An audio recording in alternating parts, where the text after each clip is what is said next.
भारत ने एशिया के power balance को बदलने के लिए एक बड़ा मास्टर स्ट्रोक खेला है।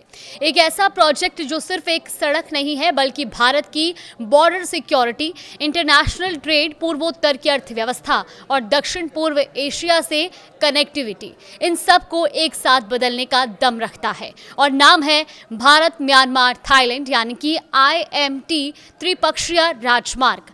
करीब 1360 किलोमीटर लंबा ये मेगा रोड कॉरिडोर भारत के लिए एक तीर से 6 बड़े निशाने साधने वाला प्रोजेक्ट बताया जा रहा है। और सबसे बड़ी बात, भारत के बेहद संवेदनशील चिकन नेक यानी कि सिलीगुड़ी कॉरिडोर के लिए ये एक मजबूत आर्थिक और रणनीतिक बैकअप की तरह काम कर सकता है। तो आखिर क्या है भारत का ये 1360 किलोमीटर लंबा प्लान और कैसे ये एक सड़क भारत को म्यांमार से लेकर थाईलैंड और आगे पूरे एशियन क्षेत्र तक जोड़ सकती है? आइए समझते हैं आसान भाषा में। नमस्कार, आप देख रहे हैं न्यूज़ 18 का डिजिटल प्लेटफॉर्म और मैं हूं आपके साथ जागृति खतवाल।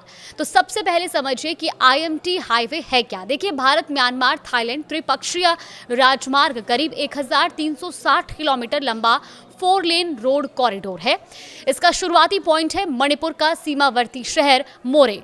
मोरे से सड़क म्यांमार में प्रवेश करती है और वहां तमू, कलेवा, मंडाले और राजधानी नेपिडो से होकर आगे बढ़ती है। इसके बाद ये म्यांमार से निकलकर थाईलैंड के मेसोत शहर में प्रवेश करती है और मेसोत पहुंचते ही ये थाईलैंड के विशाल हाईवे नेटवर्क से जुड़ जाती है। यानी एक ऐसा जमीनी रास्ता तैयार करने की कोशिश है जो भारत को सीधे दक्षिण पूर्व एशिया से जोड़ देगा। और इस कॉरिडोर की शुरुआत का विचार साल 2002 में पूर्व प्रधानमंत्री अटल बिहारी वाजपेयी के समय सामने आया था। तब उम्मीद थी कि ये प्रोजेक्ट 2015 तक पूरा हो जाएगा, लेकिन म्यांमार के मुश्किल भौगोलिक हालात, पैसों की कमी और वहां हुए तख्ता पलट के बाद पैदा हुए हालातों की वजह से इसकी डेडलाइन लगातार आगे बढ़ती गई। अब भारत सरकार इसे 2027 तक हर हाल में चालू करने का नया टारगेट रखा है। देखिए, अब सवाल यह है कि चिकन नेक को इससे फायदा कैसे होगा। देखिए, पश्चिम बंगाल के सिलीगुड़ी में मौजूद सिलीगुड़ी कॉरिडोर को चिकन नेक कहा जाता है और करीब 20 से 22 किलोमीटर चौड़ी ये संकरी पट्टी मुख्य भारत को पूर्वोत्तर के 8 राज्यों से जोड़ती है। सुरक्षा के लिहाज से इसकी अहमियत बेहद ज्यादा है क्योंकि चीन की चुंबी घाटी इसके काफी करीब है। युद्ध या किसी बड़े संकट की स्थिति में अगर इस इलाके का संपर्क बाधित होता है तो पूर्वोत्तर भारत का मुख्य देश से संपर्क प्रभावित हो सकता है। यहीं IMT हाईवे की रणनीतिक अहमियत सामने आती है। दिल्ली, कोलकाता या मुंबई से थाईलैंड जाने वाला कोई व्यापारिक ट्रक चिकन नेक से होकर गुजर सकता है, लेकिन इसके बाद उसका रास्ता सिर्फ पूर्वोत्तर तक सीमित नहीं रहेगा। वो मणिपुर के मोरे बॉर्डर से म्यांमार होते हुए थाईलैंड तक जा सकेगा। यानी चिकन नेक सिर्फ एक संवेदनशील संकरा रास्ता नहीं रहेगा बल्कि एक बड़े ट्रांस एशियन ट्रेड कॉरिडोर के गेटवे के तौर पर विकसित हो सकता है। और इसका दूसरा फायदा है आर्थिक सुरक्षा। देखिए, पूर्वोत्तर की मुख्य भारत पर निर्भरता कम हो सकती है और पूरा क्षेत्र एक बड़े ट्रेड हब में विकसित हो सकता है। अब भारत के एक तीर से 6 बड़े निशाने कैसे हैं वो भी आप समझिए। देखिए, पहला निशाना तो म्यांमार भारत के पूर्वोत्तर का प्रवेश द्वार है। IMT हाईवे के जरिए दोनों देशों के बीच सीधा जमीनी संपर्क मजबूत होगा और इससे सीमावर्ती इलाकों में व्यापार को बढ़ावा मिलने के साथ साथ सुरक्षा और उग्रवाद से जुड़ी चुनौतियों से निपटने में भी मदद मिल सकती है। दूसरा है थाईलैंड और एशियान। थाईलैंड एक सीधी सड़क पहुंच भारत के लिए 10 एशियान देशों के बाजारों तक कनेक्टिविटी का रास्ता खोलती है। भारत का सामान सड़क के रास्ते थाईलैंड और आगे कंबोडिया और वियतनाम जैसे बाजारों तक पहुंच सकेगा। इससे लॉजिस्टिक्स और ट्रांसपोर्ट की लागत और समय को कम करने का अवसर मिलेगा। अब तीसरा है बांग्लादेश। देखिए, भारत इस कॉरिडोर का दायरा भविष्य में बांग्लादेश तक बढ़ाने का प्रस्ताव भी रखता है और अगर ऐसा होता है तो कोलकाता से त्रिपुरा और मेघालय की तरफ जाने वाला ट्रैफिक चिकन नेक के लंबे रास्ते के बजाय बांग्लादेश के रास्ते जा सकेगा। यानी चिकन नेक पर निर्भरता कम करने की दिशा में ये बड़ा कदम होगा। अब चौथा है नेपाल। इस कॉरिडोर के अगले चरण में नेपाल को जोड़ने की योजना भी है और इससे नेपाल को भारत और दक्षिण पूर्व एशिया के बाजारों से अपने व्यापार को जोड़ने के लिए एक नया आर्थिक रास्ता मिल सकता है। पांचवा, भूटान। भारत का करीबी पड़ोसी भूटान भी इस बड़े ट्रांसपोर्ट नेटवर्क का हिस्सा बन सकता है। भूटान का सामान भारत के पूर्वोत्तर से होते हुए म्यांमार और थाईलैंड के बाजारों तक पहुंच सकेगा, यानी भूटान के लिए भी नए व्यापारिक अवसर खुल सकते हैं। और छठा है सबसे बड़ा रणनीतिक निशाना, चीन।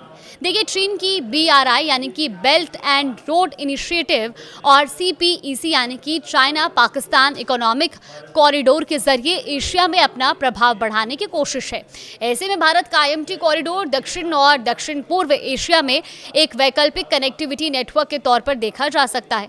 भारत एक ऐसा ट्रेड रूट तैयार करना चाहता है जो कनेक्टिविटी, व्यापार और क्षेत्रीय सहयोग पर आधारित हो। लेकिन सबसे बड़ी चुनौती म्यांमार।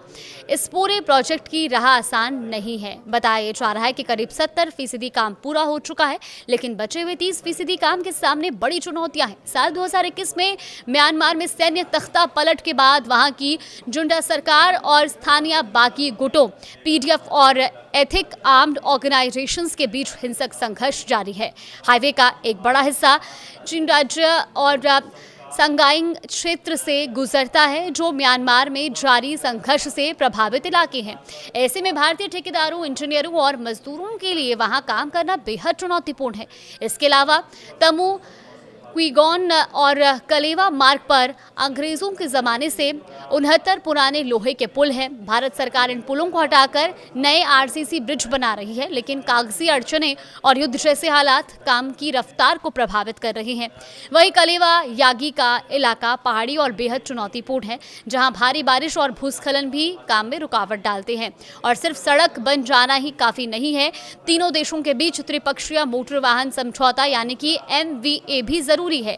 जब तक ये समझौता नहीं होता, तब तक तीनों देशों की गाड़ियों की निर्बाध आवाजाही संभव नहीं होगी। कस्टम ड्यूटी, वीजा नियम और सुरक्षा जांच जैसे मुद्दों पर अभी बातचीत चल रही है। तो कुल मिलाकर अगर ये प्रोजेक्ट पूरी तरह चालू हो गया तो इसका असर सिर्फ सड़कों पर नहीं दिखेगा, असर दिखेगा पूर्वोत्तर की अर्थव्यवस्था पर, भारत के अंतर्राष्ट्रीय व्यापार पर और दक्षिण पूर्व एशिया के साथ भारत के रिश्तों पर भी। असम, मणिपुर, नागालैंड, मिजोरम जैसे पूर्वोत्तर राज्यों को लंबे समय से भौगोलिक कनेक्टिविटी की चुनौती का सामना करना पड़ा है, लेकिन 1360 किलोमीटर का ये हाईवे पूरी तरह चालू होने के बाद पूर्वोत्तर भारत के लिए ट्रेड और टूरिज्म का नया हब बनने का रास्ता खोल सकता है। और मणिपुर का मोरे, जो आज भारत म्यांमार सीमा का एक महत्वपूर्ण शहर है, भविष्य में भारत के लिए दक्षिण पूर्व एशिया में बिजनेस का नया एंट्री पॉइंट बन सकता है। स्थानीय किसानों के उत्पाद, हस्तशिल्प और ऑर्गेनिक सामान भारत से निकलकर म्यांमार होते हुए थाईलैंड और आगे दक्षिण पूर्व एशिया के बाजारों तक पहुंच सकते हैं। यानी एक सड़क सिर्फ दूरी कम नहीं करती, कभी कभी एक सड़क व्यापार के रास्ते खोलती है, सीमाओं को जोड़ती है, रणनीतिक विकल्प देती है और पूरे क्षेत्र की अर्थव्यवस्था बदलने की क्षमता भी रखती है। IMT हाईवे भी भारत के लिए ऐसा ही एक प्रोजेक्ट है। अब असली परीक्षा सिर्फ ये नहीं है कि सड़क कब पूरी होती है, असली सवाल ये है कि क्या भारत 2027 के लक्ष्य तक इसे जमीन पर उतार पाएगा और क्या ये कॉरिडोर वास्तव में भारत को दक्षिण पूर्व एशिया के विशाल बाजारों से जोड़ पाएगा। अगर ऐसा होता है तो मणिपुर का मोरे सिर्फ भारत का आखिरी छोर नहीं रहेगा, बल्कि दक्षिण पूर्व एशिया के लिए भारत का नया प्रवेश द्वार बन सकता है।